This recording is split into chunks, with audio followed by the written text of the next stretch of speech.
पाहूया पुढची बातमी। मुंबईतून एक धक्कादायक बातमी समोर येते। मुंबईत 4 वर्षांच्या मुलीवर लैंगिक अत्याचार करण्यात आलेले आहे। शिपायाकडून हे घृणास्पद कृत्य करण्यात आलेले आहे। शाळेबाहेर पालकांनी ठिय्या मांडलेला आहे। कांदिवली पूर्व Ashoknagar little captain pre school या शाळेच्या वॉचमॅनने एका 4 वर्षाच्या मुलीवर हा लैंगिक अत्याचार केलेला आहे।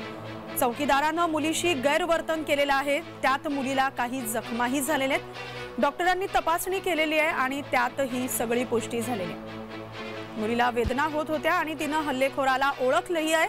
चौकीदाराविरुद्ध एफआयआर दाखल करण्यात आलेला आहे।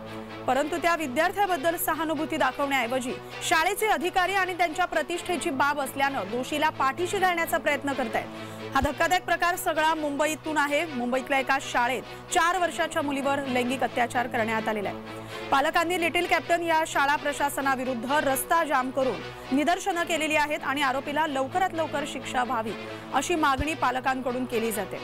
शाळेच्या बाहेर पालकांनी ठिय्या आंदोलन केलेलं आहे। सध्या अतिशय धक्कादायक असं हे कृत्य आहे, घृणास्पद कृत्य।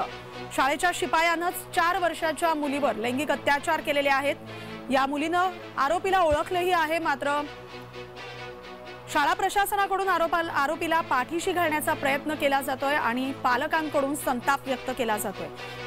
पालकांनी शाळेच्या बाहेर ठिय्या आंदोलन केलेलं आहे। आरोपीला लवकरात लवकर शिक्षा व्हावी अशी मागणी पालकांकडून केली जाते।